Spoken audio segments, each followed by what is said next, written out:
Conference કરી છે જેનું નામ છે સ્ટર્લિંગ ઓન્કોલોજી સમિટ 2022 અને આ જે કોન્ફરન્સ છે એમાં આપણે બહારથી ઘણા બધા મોટા મોટા ફેકલ્ટીઝને બોલાવ્યા છે हैदराबाद बैंगलोर। मेरा नाम डॉक्टर अनिल डिक्रूज है। I am a surgical oncologist. मैं टाटा हॉस्पिटल में पहले डायरेक्टर था, अब अपोलो हॉस्पिटल में डायरेक्टर हूँ ऑन्कोलॉजी का। साथ में I am president of union international for cancer control in Geneva. ये सबसे लार्जेस्ट कैंसर कंट्रोल बॉडी है, headquartered in Geneva. 172 countries are members. We have over 1,200 members. हमारी 30 साल की एक्सपीरियंस है कैंसर के इलाज में। ऑन्कोलॉजी समिट 2022 क्या इसकी मुख्य विशेषताएं, कौन कौन यहाँ पर है, क्या चर्चा हो रही है और क्या इसमें से निकलेगा?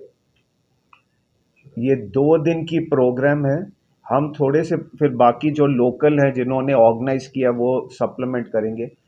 2 दिन का प्रोग्राम है ऑर्गेनाइज बाय स्टर्लिंग हॉस्पिटल्स। इसमें हमारे देश में जो कॉमन कैंसर्स हैं उसकी चर्चा होगी। हमने अभी थोड़े देर पहले भी बताया था इसमें क्या विशेषताएं हैं। एक, experts from all over the country, हमारे देश के एक्सपर्ट्स पूरे कंट्री में से यहाँ शामिल हैं। सेकंड, ये एक्सपर्ट्स तीनों बड़े विभाग से हैं, सर्जरी, रेडिएशन और मेडिकल ऑन्कोलॉजी। तो मल्टी डिसिप्लिनरी डिस्कशन होती है। साथ में जो रेडियोलॉजिस्ट हैं और पैथोलॉजिस्ट हैं उनको भी डिस्कशंस में शामिल किया है। तीसरी, हम लोग जो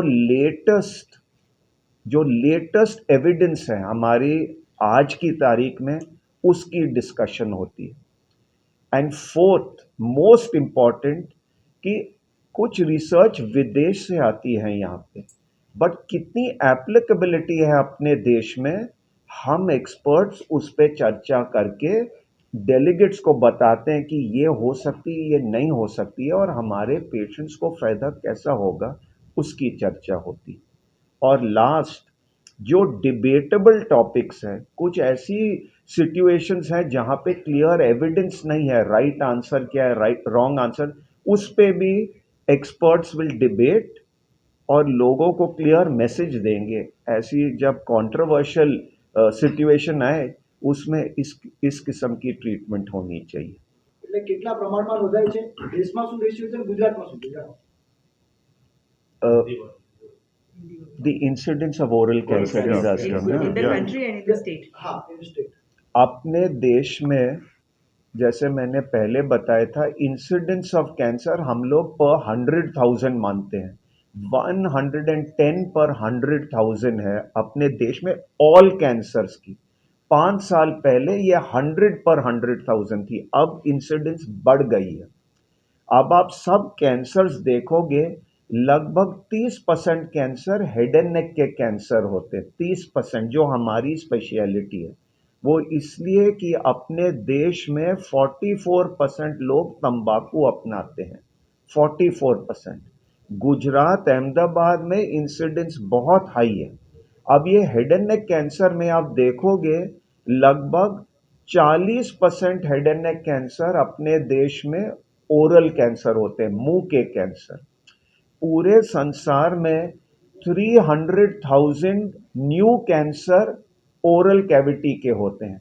150,000 अपने साउथ ईस्ट एशिया में होते हैं, India, Pakistan, Bangladesh, Sri Lanka. One of the most respected faculty of the country, Dr. Anil D. Cruz. He is the UICC president અને એમનો એક બહુ મોટો રોલ છે કેન્સર ઓર્ગેનાઇઝેશન માટે, as he is serving as a president.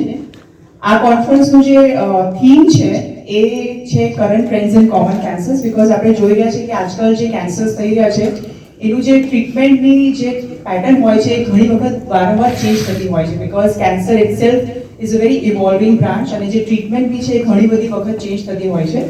So for that જે તમે વાત કરી current trends in common cancers, તો આના સંદર્ભમાં બધા ફિલ્ડમાં, બધા ફ્રેટર્નિટીમાં, ચાહે એ સર્જિકલ હોય, મેડિકલ હોય, રેડિયેશન હોય, બધામાં ખૂબ જ ઇન્વોલ્વમેન્ટ થયું છે. જે રીતે સાહેબની વાત કરીએ, સોમેશ ચંદ્ર સાહેબની વાત કરીએ, એમની સ્પેશિયાલિટી સર્જરી છે, જ્યાં પહેલા ઓપન સર્જરીથી આપણે લેપ્રોસ્કોપી પર આવ્યા, પછી રોબોટ પર આવ્યા.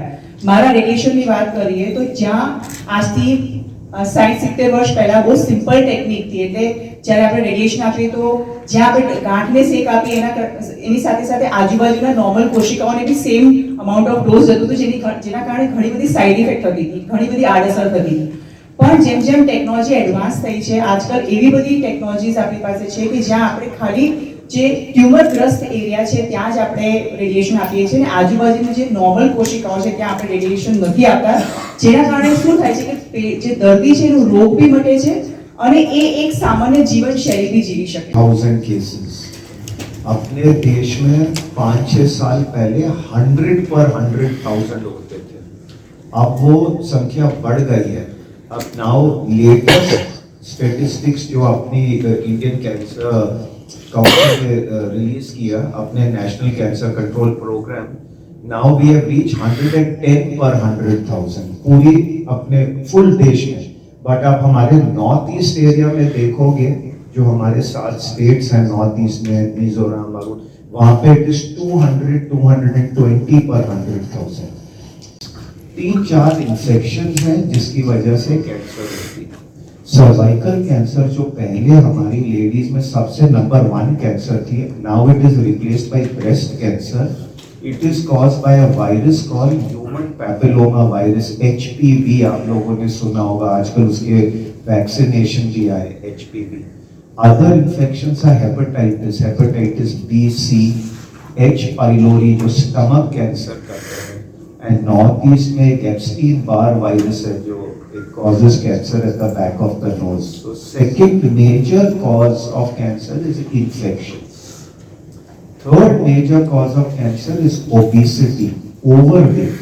हम लोग क्या समझते हैं कि जब आदमी मेल नरिश्ड हो, खाना कम मिले, उनको प्रीडिस्पोजिशन ज्यादा रहती है.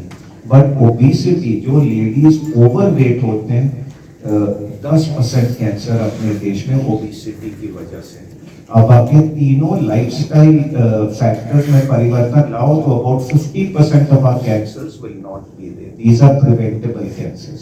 Apart from that, there are many other causes of cancers, but more small percentages.